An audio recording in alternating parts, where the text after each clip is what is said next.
দিনের পর দিন যৌন নির্যাতন সইতে পারেনি ১৫ বছর বয়সী গৃহকর্মী মুনিয়া, করে আত্মহত্যা।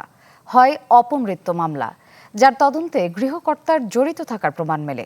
এখন ১ বছর ধরে ন্যায় বিচারের অপেক্ষায় দিন গুনছে মুনিয়ার হতদরিদ্র পরিবার। তাদের আশা যেন কোনোভাবেই আইনের ফাঁক গলে বেরোতে না পারে অপরাধী গৃহকর্তা। যশোরের তৌহিদুর রহমানকে সাথে নিয়ে রমেশ হুসাইনের প্রতিবেদন, ক্যামেরায় ছিলেন ইমরান হোসেন। আমি তো নিচে ঢুকতে বুঝলাম না ছেলেটা কি, আমি তো নামাই নিয়ে গেছি, এটা আমি দেখছি 7টার সময় নামাই নিয়ে গেছি, ওই ছেলেটা মাঝখানে হয়ে নিয়ে গেছি। রাজধানীর দক্ষিণ খানের এই বাড়িটির ৩য় তলায় গেল বছর আগস্টে গুরুতর অসুস্থ হয় গৃহকর্মী মুনিয়া। হাসপাতালে নিলেও বাঁচানো যায়নি মেয়েটিকে। এর পোস্টমর্টম রিপোর্ট বলছে কীটনাশক পানে মৃত্যু হয়েছে মেয়েটির। তবে প্রশ্ন ওঠে, কি এমন হয়েছিল ১৫ বছরের কিশোরী এই মেয়েটির সাথে? ঘটনার পর ৩য় তলার বাসাটি ছেড়ে দেন গৃহকর্তা শরীফুল শিল্পী দম্পতি।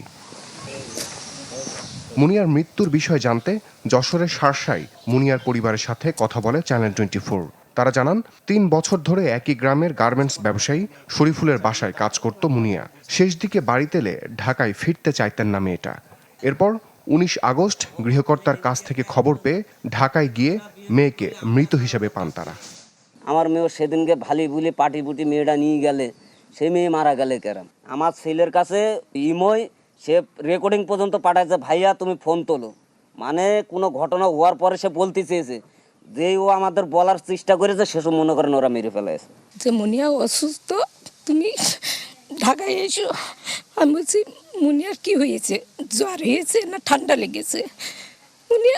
মুনিয়া তো কাল পরশু দিন কথা বললাম ফোনে, পৌঁছে দেখি আমার মেয়ে সুস্থ তো নেই, আমার মেয়ে দুনিয়ায় নেই।